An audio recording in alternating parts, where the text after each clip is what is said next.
درود بر شما. ملیحه فرهمند هستم. برنامه نگاه رو که نگاهی است به تاریخ موسیقی اجتماعی و فرهنگیمون به وسیله تلویزیون پیام جوان به منازل شما میاریم. در انتهای هر برنامه قسمتی رو هم به با هم و از هم بیاموزیم اختصاص دادیم که آرزو داریم در این وقتی که با هم داریم شما از این برنامه لذت ببرید.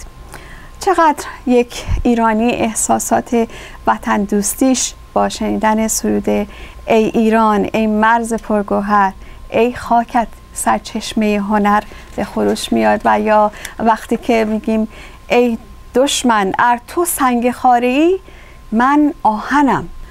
هر کشوری سرود ملی داره، ولی کشوری چون ایران با قدمت تاریخی طولانیش که سخت در کشمکش ها و تجاوزات تاریخی خودش درگیر بوده و همچنین از اونجا که هر آواز موسیقی که جان را برمی‌افرازد در آن ممنوع و حرام بوده و تنها آواز تضرع، گریه مجاز و قانونی بوده، تا سال 1323 شمسی سرود ملی و مردمی رو نداشت.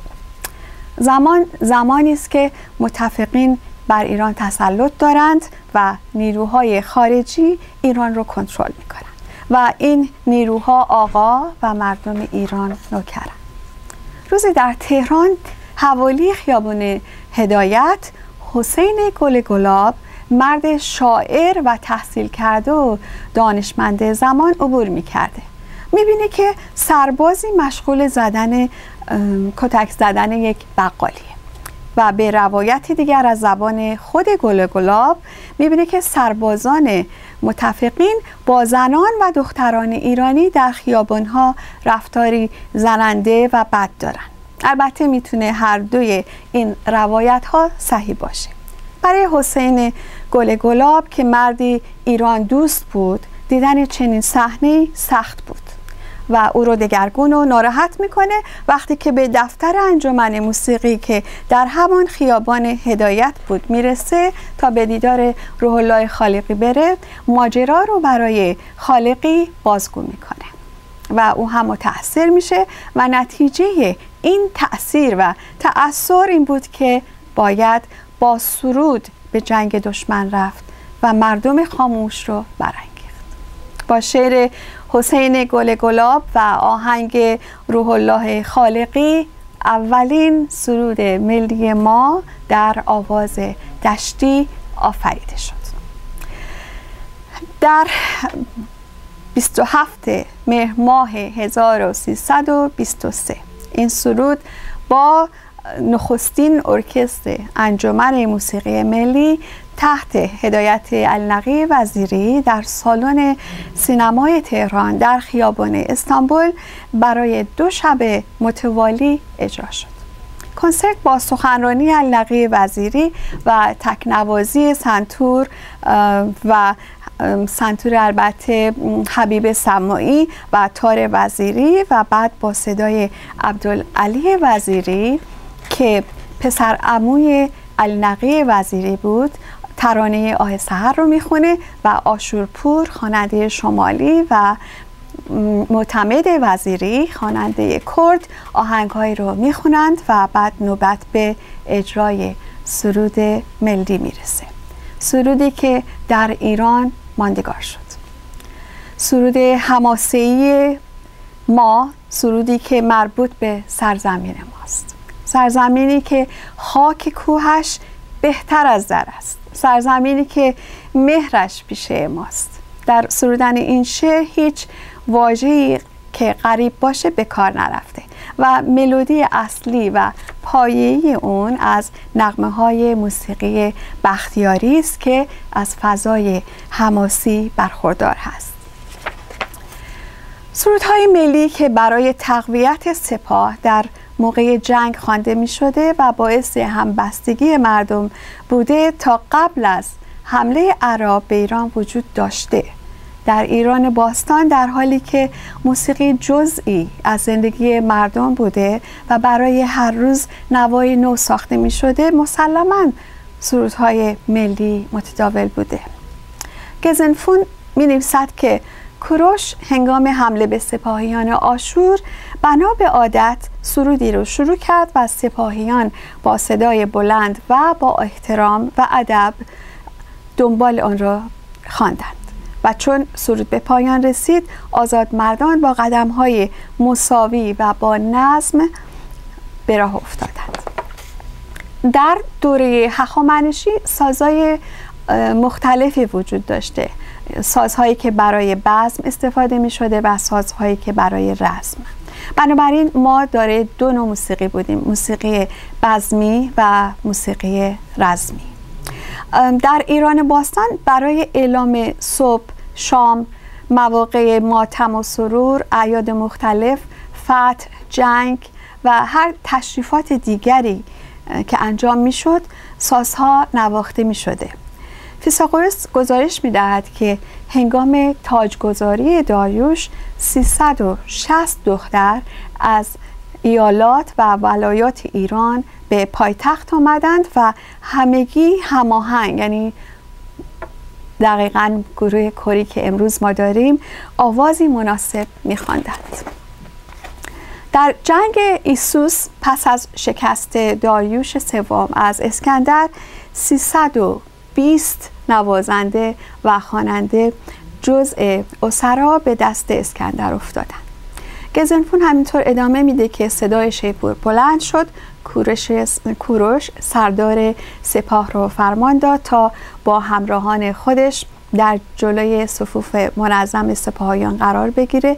بعد کوروش فرمود که همگی به محل موعود برند و حملات دو سپاه که به هم نزدیک شد سرود جنگی رو بخونن و البته با شروع خود کوروش و بیدرنگ سپاه بایستی جواب کوروش رو میداد و در موقع حمله کوروش بود که سرود جنگ رو سپاهیان شروع میکردن و با هم میخواندن. وقتی که سرودها باعث تقویت روحیه سپاه و تضعیف روحیه دشمن میشد 100% سرودهای میهنی وجود داشته و این سرودها حتما در بین مردم هم برای تجهیز احساسات میهن دوستیشون خونده می شده و متداول بوده. برای تایید این نظر از نوشته استاربون دانشمند یونانی یاد می کنم که می نویسد اغلب نغمه های ایرانی که در ایران خوانده می شود و یا نواخته می شود منحصر به مفاخر پهلوانی و یا مناجات با ایزد یکتا بوده است و ایرانی که ید طولانی در سرودهای ملی و میهنی داشته پس از حمله اعراب به ایران خاموش شد. اگر بخوایم که راجع به سرود ملی ایران کنکاش بکنیم میرسیم به دوره ناصرالدین شاه در واقع که سرودی به عنوان سلام شاهنشاهی نه سرود ملی اجرا شد که سلام شاهی نام داشت و یک قطعه موسیقی بدون کلام بود که به سفارش شاه توسط یک فرد خارجی که ژنرال نظامی بود به نام مسیو لومر فرانسوی مدیر شعبه موزیک در مدرسه دارالفنون ساخته شده بود و 50 سال بعد از اون در زمان حکومت رضا شاه پهلوی چیزی شبیه همین سلام شاهی که در دوران قاجاریه ساخته شده بود سرود دیگری ساخته شد. نقل قولی هست از دکتر جلال گنجی که برای من خیلی جالب بود و دوست دارم شما بشنوید که در دوران احمدشاه قاجار برای تحصیل ایشون به آلمان رفته بود. میگه که 8 دانشجوی ایرانی بودیم. رئیس دانشگاه به ما اعلام کرد که همه دانشجویان خارجی باید از مقابل امپراتور آلمان رژه بروند و سرود ملی کشورشون رو بخونن. ما بهانه آوردیم که عده ما کم است. گفتن که اهمیت ندارد. باید در عین حمل پرچم کشورمان سرود ملی کشورمان رو هم بخونیم. چاره نداشتیم. هر 8 نفر دور هم جمع شدیم که ما که سرود ملی نداریم چه کنیم. یکی از دوستان گفت اینها که فارسی نمیدونن چطور است که شعر و آهنگی را سرهم بکنیم و بگیم که این سرود ملی ماست. بالاخره آقای گنجی پیشنهاد میکنه که عمو سبزی فروش رو بخونیم، چون همه اون رو میدونن، هم آهنگین است و هم ساده. من شعر را میخونم و شما بلش رو به صورت کر بگویید. عمو سبزی فروش، بله. عمو سبزی فروش، سبزی کم فروش، بله. سبزی خوب داری، بله. خیلی خوب داری، بله. سبزیت باریکه، بله. شبها تاریکه، بله. عمو سبزی فروش، بله. چند بار تمرین کردیم و هنگام رژه خواندیم. پشت سر ما دانشجویان ایرلندی در حرکت بودند. از بله گفتن ما به هیجان آمدند و بله را با ما هم صدا شدند، به طوری که صدای بله در استادیوم طنین انداز شد. امپراتور آلمان هم به ما ابراز تفقد فرمود و داستان به خیر گذشت. سرود شاهنشاهی که در مدارس و سینماها و جاهای مختلف نواخته میشد به اونجا میرسه که رضا شاه پهلوی در اواخر 1312 شمسی به دعوت آتاتورک رئیس جمهور کشور ترکیه قرار میشه که به ترکیه سفر کنه.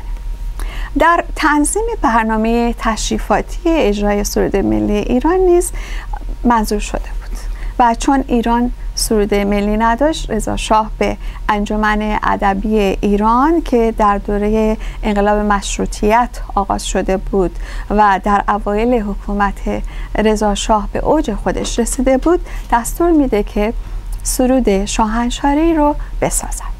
موضوع رو در انجمن مطرح میکنن. نمیدونستن که اصولا سرود ملی چه هست و بایستی که چگونه انجام بشه. پس شعرهایی ساختن و با آهنگ اون شعرها را در آموختند و آقای مینباشیان یا غلامرضا خان سالار معز که در مدرسه موزیک شعبه دارالفنون تحت نظر مسیو مولر فرانسوی تحصیل کرده بود در جلسه حاضر شدند و شاهزاده میرزا افسر شعر رو گفت و مینباشیان آهنگ رو ساخت. هنگام ساختن اشعار این سرود صدفان نجمی با ساز قرنه آهنگ را می نواخت و شعر را می ساختن. این سرود در 3 قسمت یا 3 بند و یا 3 پاره درست شد. قسمت اول اون سرود شاهنشاهی است که شیخ الرئیس افسر اون رو ساخت. قسمت دوم اون سرود پرچم بود که سراینده اون پارسای توی سرکانی بود و قسمت سوم اون رو که سرود ملی بود شیخ الرئیس افسر باز ساخت. به هر حال این سرود ساخته شد و هنگام ورود رضا شاه به ترکیه به عنوان سرود ملی ایران نواخته شد. همونطور که عرض کردم این سرود شامل 3 قسمت بود: سرود شاهنشاهی، پرچم و سرود ملی، ولی فقط قسمت سرود شاهنشاهی اون اجرا می شد در ایران. بنابراین ما به جرئت میتونیم بگیم سرودی که گل گلاب شعرش رو گفت و آقای خالقی آهنگ اون رو ساخت اولین سرود ملی ایران هست. ای مرز پرگوهر، این اولین سرود ملی ما بود. در این قسمت برنامه راجع به عکس و عکاسی صحبت میکنیم، ولی قبل از اینکه به آن بپردازیم به یک قسمتی از سرود ملی ایران که ماندگار شد گوش خواهیم کرد و برمیگردیم.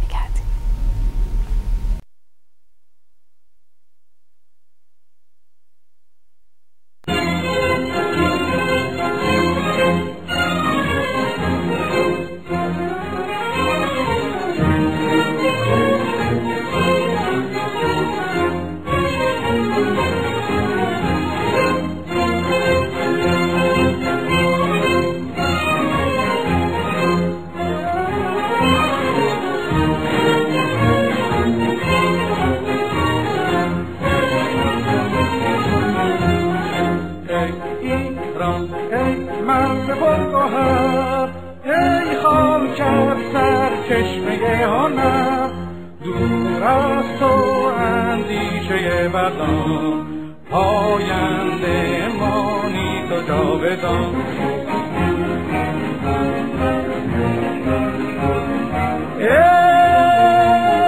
دشمن از تو سنگ خاره من آهن است، جان من فدای خاک پاک میهن است. مهر تو چون شد پیشم، دور از تو نیست اندیشم. در راه تو که ارزشی دارد این جان من، پاینده باز خاک ایران من.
خب در این قسمت برنامه به تاریخچه عکس و عکاسی در ایران میپردازیم.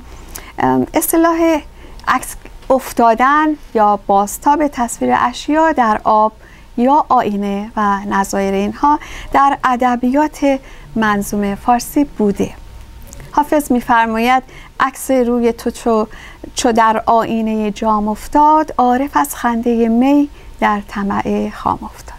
فن عکاسی از اروپا و به خصوص از کشور فرانسه شروع شد.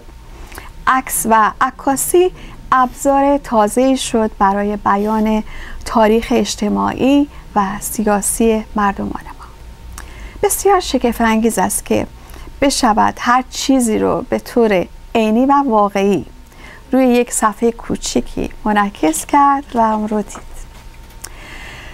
در دوره‌ای که دولت انگلیس و روس برای گرفتن امتیازی و بهره‌ای از دولت ما با هم در رقابت چاپلوسی و خوشخدمتی به دستگاه دولت بودند، به درخواست محمد شاه 5 سال بعد از اینکه دوربین عکاسی اختراع شد، دوربین عکاسی وارد ایران شد و البته که هدیه دولت روس زودتر از هدیه دولت انگلیس به دست محمد شاه رسید.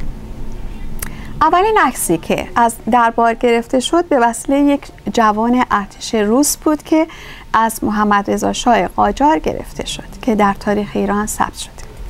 بعد از محمد شاه ناصرالدین شاه به سلطنت رسید و اوضاع کشور بسیار ناآرام بود، ولی میدونید که ایشون وزیر لایقی چون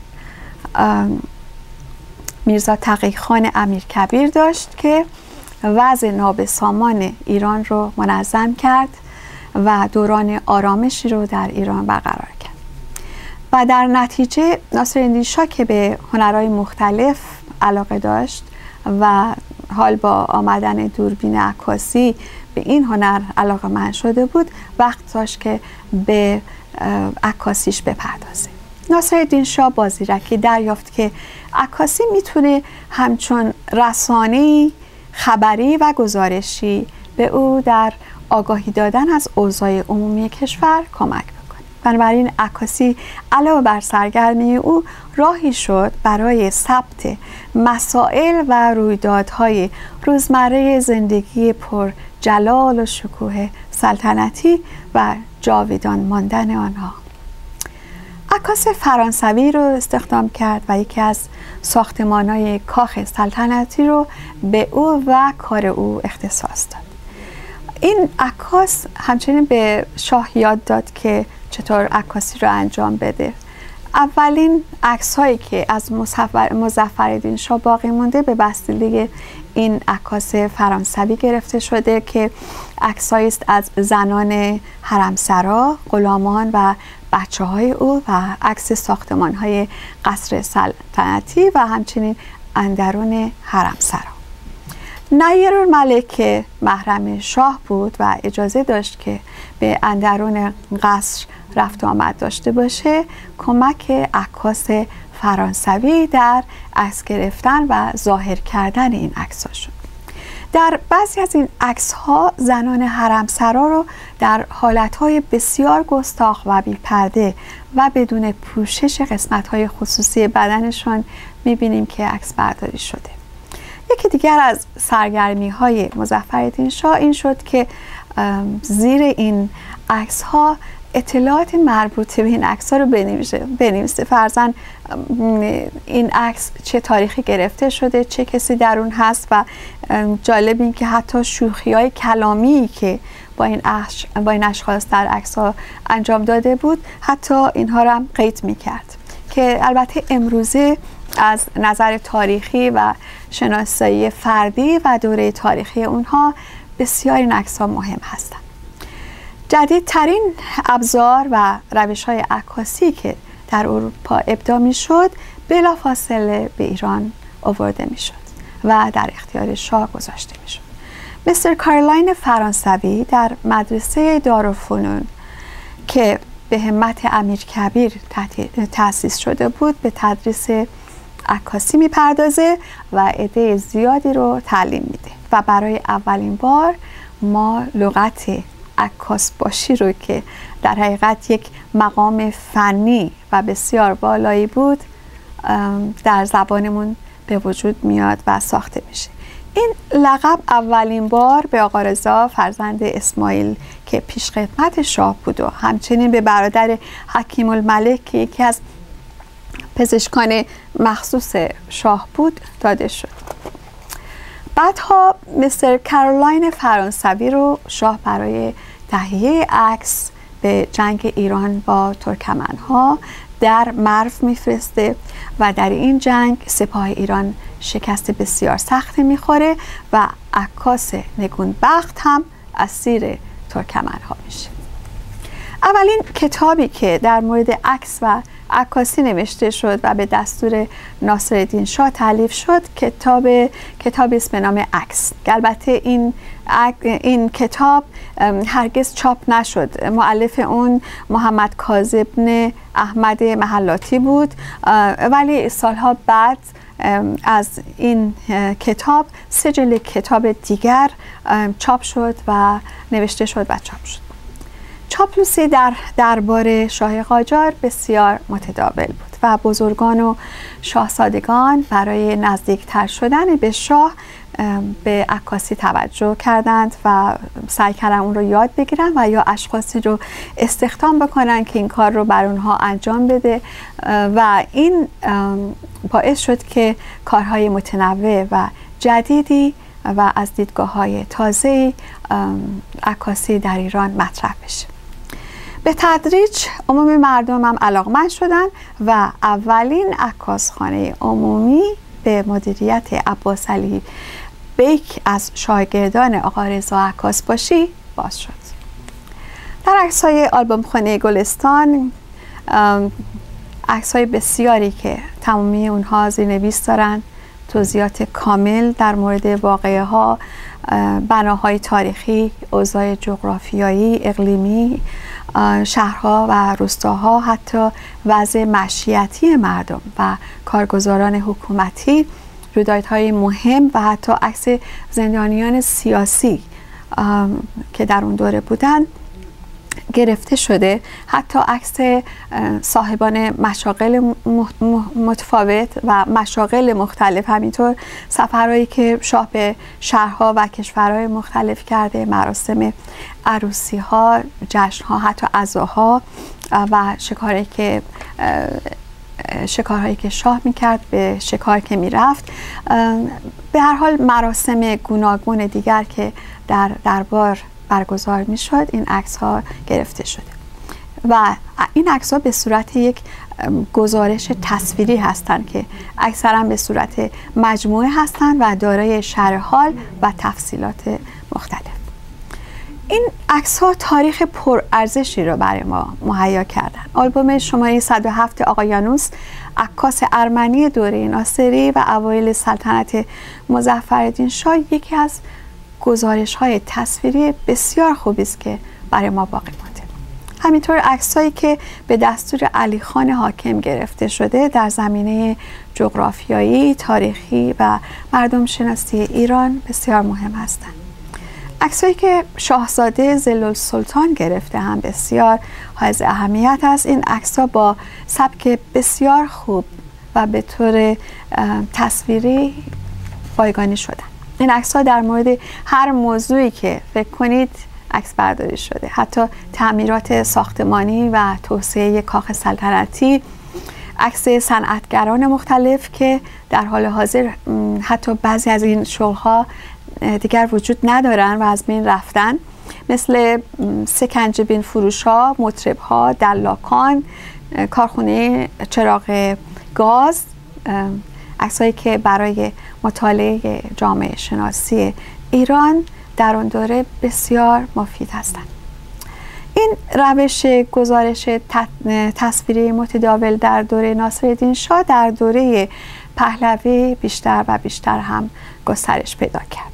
مردم با دیدن عکس‌ها از زندگی دربار و دیدن وضع در اروپا و جهان،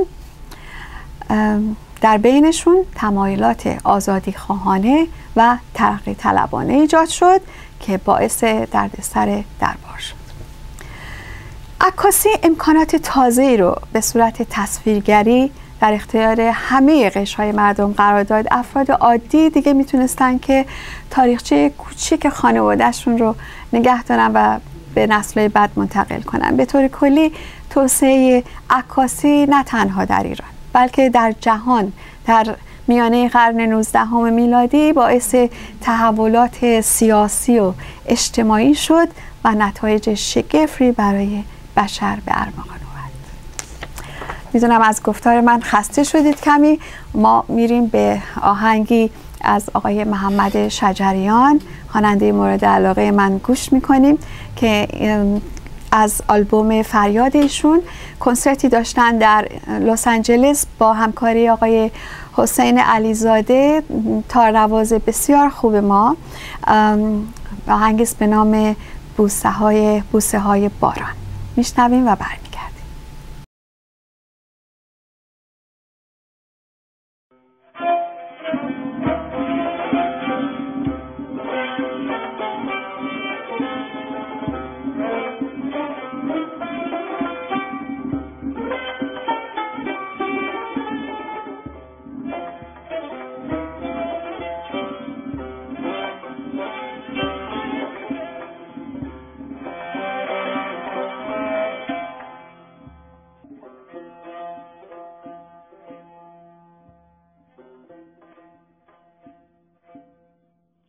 ای مهربان تر از برد، ای مهربان تر از برد، در بوسه های باران.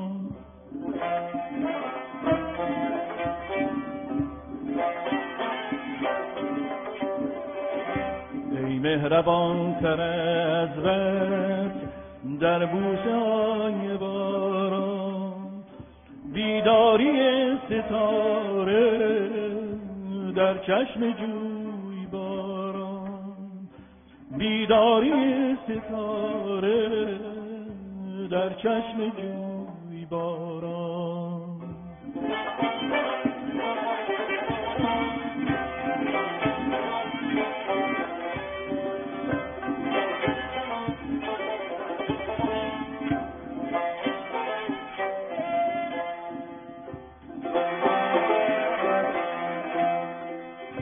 آینه نگاه پیوند صبح و ساحل لبخند گاه صبح ستاره باران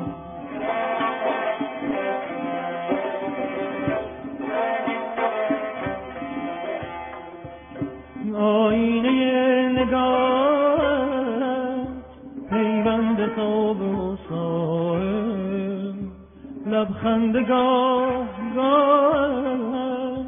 صبح ستاره باران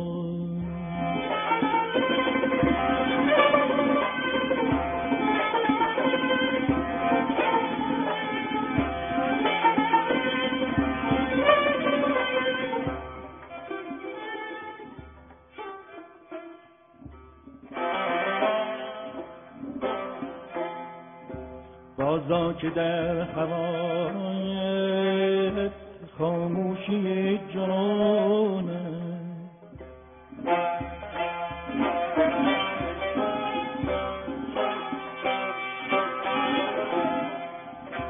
بازا که در هوایت خاموشی جانه فریادها برانگیز از سنگ کوه ساران از سنگ کوه ساران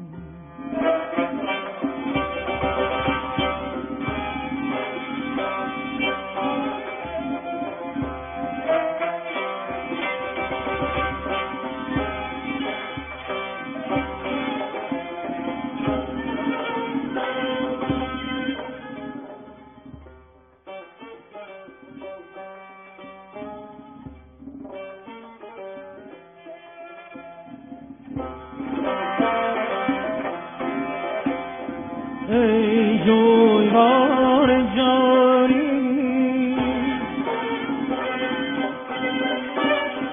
ای جویبار جاری زین سایه برگ مگری ای جویبار جاری زین سایه برگ مگری فرصت از کرد دادم بی شما را دادم بی شما را دادم بی شما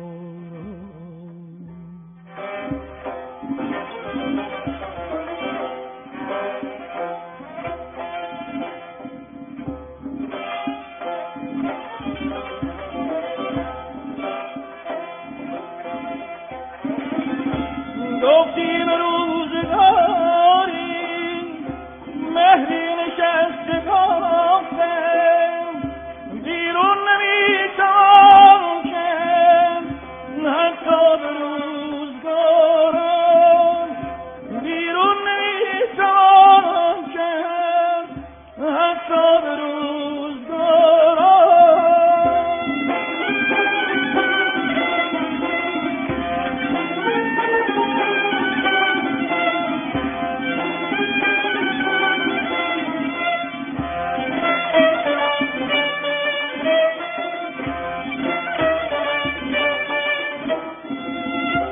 بیگانگی زد رفت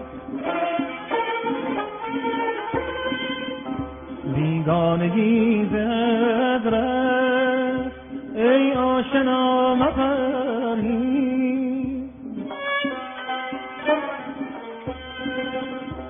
بیگانگی زد رفت ای آشنا مپرهیز زین عاشق پشیمان سرخیل شمساران سرخیل شمساران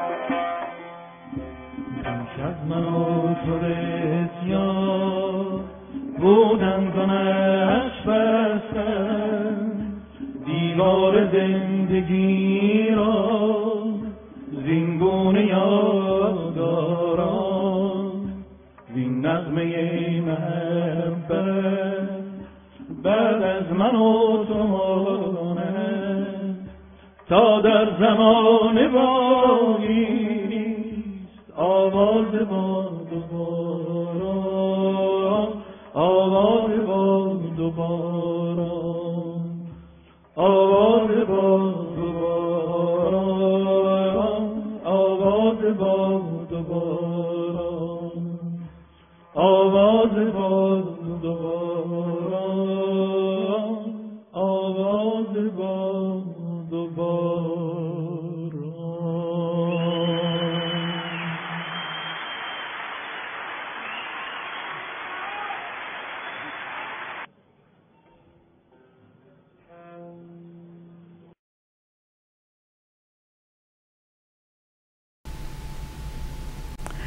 امیدوارم از آهنگی که گوش کردید خوشتون آمده باشه. در این قسمت که عنوانش با هم و از هم بیاموزیم هست، راجع به شادی و خوشحال بودن صحبت میکنیم. خوشحالی یا خوشحال بودن در زندگی یک راه یا یک روش هست که باید اون رو بیاموزیم. اگر یاد بگیریم که شاد باشیم، اون وقت لبخند زندگی رو برای خودمون حس میکنیم. مغز ما خاطرات و تجربه ها رو ضبط میکنه و به یاد آوردن تجربه های تلخ به ما در حقیقت میخواد که ما رو از خطرات حفظ بکنه. مغز مرتب صحبت میکنه. وقتی میخوابیم صحبت میکنه، وقتی بیدار میشیم بازم داره هی مرتب پیچ پیچ میکنه و بیشتر هم منفی میگه، مگر اینکه او رو خاموش بکنیم و به جای منفی مثبت رو قرار بدیم، به او خوراکی بدیم که مثبت باشه. شادمانی مانند داروی شفا بخش است، اما روح پژمرده انسان را بیمار می کند. گاهی هیچ چیز در زندگی ما به میلمون نیست. آیا میشه در سختی ها باز هم شاد بود؟ و آیا ممکنه که شادی ما به شرایط ما بستگی نداشته باشه؟ جواب این هست که بله، میشه در شرایط سخت باز هم شاد بود. دوستی دارم که برای کمک به یکی از کشورهای آفریقایی سفر کرده بود. میگفتش که یک جوان فرزند 14 ساله با 5-6 تا خواهر و برادر کوچکتر از خودش که مسئولیت نگهداریشون رو داره، 2 تا حلبی رو روی هم گذاشتن و در اون زندگی میکنن. هیچ وسیله‌ای در اون اتاق کوچیک نیست. نه کاری دارن، نه غذایی دارن، نه آبی دارن، نه بهداشتی. مگس و پشه روی صورت اونا نشسته، مثل این که مگس ها به اونا خو گرفتن و اونها هم به مگس ها. تمام دنده های اونا رو میشه شمرد، ولی چهره اونا لحظه‌ای بدون شادی و لبخند نیست. روی سختی ها، شکست ها و مشکلات خود تمرکز کردن ما رو در گودال و چاهی سیاه میندازه. نگاه و حواسمون رو از کوچکترین روزنه ها و برکت های زندگیمون قطع میکنه. میپرسیم چرا من؟ دلمون برای خودمون میسوزه. ترس و نگرانی و ناامنی هجوم میاره اونقدر که ما رو مریض میکنه. فکر این که فردا چه خواهد شد لحظه ای ما رو ترک نمیکنه. اعتمادمون رو نسبت به خودمون و دیگران از دست میدیم. فکر میکنیم که ما در کنترل همه چیز هستیم، در حالی که امکان نداره که ما در کنترل همه چیز باشیم. ما فقط میتونیم بهترین رو که میدونیم و میتونیم انجام بدیم. نقشه‌هایی که برای خودمون و اطرافیانمون میکشیم گاهی انجام میشه و گاهی انجام نمیشه، ولی آخر دنیا که نیست. ما پیوسته در تلاش و رشد کردن از نظر فکری، روحی و انسانی هستیم. سختی ها من رو میسازه. بسیاری از اوقات کسانی که از نظر ما در زندگی بازنده هستند از ما در جای بهتری قرار دارند و یا حتی خوشحالترند. پس موفقیت ها برای افراد مختلف متفاوت هست. از خود بپرسیم آیا با هر چی که دارم خوشحال هستم؟ از همسرم، از فرزندم، از خانه‌ای که در اون زندگی میکنم، از کاری که دارم و انجام میدم؟ اگر نیستم و نیستیم، پس باید نگاه خودمون رو نسبت به تمام این زمینه‌های زندگیمون عوض بکنیم. نگاهی مثبت‌تر، کم توقع‌تر، پرمحبت‌تر و متفاوت‌تر به هر آنچه که در زندگی ما هست و به هر کسی که در زندگی ما هست می‌اندازیم. چقدر قدردان هستیم؟ چقدر از اطرافیانمون و از اون چی که داریم قدردانی میکنیم و قدردان هستیم. این قدردان بودن و قدردانی کردن از افراد و دور برمون و آنچه که داریم انرژی مثبت و خوشحالی در ما ایجاد میکنه. زندگی هدیه است که به ما داده شده و افرادی که در اطراف ما هستن، دور بر ما هستن، اونها هدیه هایی هستن که ما داریم. با این هدیه ها چه میکنیم؟ آیا اونها رو اونچنان که هستن قبول میکنیم، میپذیریم و دوست داریم، یا اینکه بایستی به میل ما رفتار کنن یا به میل ما سخن بگن تا ما بتونیم دوستشون داشته باشیم، و یا زندگی حتما 100% به میل ما باشه تا ما از اون لذت ببریم و شاد باشیم و دوست داشته باشیم زندگی رو. ما انتخاب میکنیم که مثبت و شاد باشیم یا برعکس. هیچ چیز و هیچ کس نمیتونه آرامش ما رو به هم بزنه مگر اینکه ما انتخاب کنیم که اونها آرامش ما رو به هم بزنن. یا مسائل یا افراد فرق نمیکنه. چقدر دچار ترس و نگرانی هستیم که تایید فکری مردم رو داشته باشیم. اونقدر به نظر مردم اهمیت میدیم مثل که اصلا ما وجود خارجی نداریم و هیچ ارزشی نداریم. رفتارمون در خونه و بیرون متفاوته. دو شخصیتی، نه تنها دو شخصیتی بلکه چند شخصیتی هستیم برای اینکه بتونیم که خودمون رو خوب جلوه کنیم و در جایی بتونیم خودمون رو کاملا با اونا تطبیق بدیم. هر روز صبح که بیدار میشیم که دست و صورتمون رو بشوریم، با صدای بلند باید به خودمون بگیم که من خوشبختم. امروز بهترین روز زندگی منه. کسی که خودش رو دوست داره و ارزش و قابلیت‌های خودش رو میدونه و قدردانی میکنه، شکست و ناامیدی رو نمیپذیره. دوستی دارم که در زندگی خیلی شاد و خوشحاله. میگه که هر روز صبح که بیدار میشم به خودم تو آینه میگم و یادآوری میکنم که من محکوم به موفقیت و خوشبختی هستم.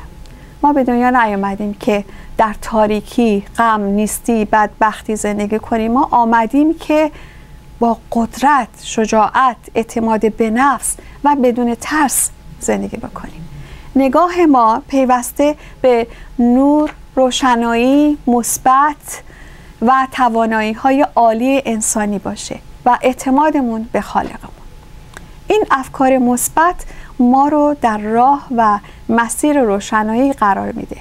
همه چیزای نیکو برای ما امروز گذاشته شده. با شادی دریافت کنیم و با شادی در زندگی قدم برداریم. به پایان راه رسیدیم. فراموش نکنید که شاد باشید و با یکدیگر مهربان. بدرود تا برنامه دیگر.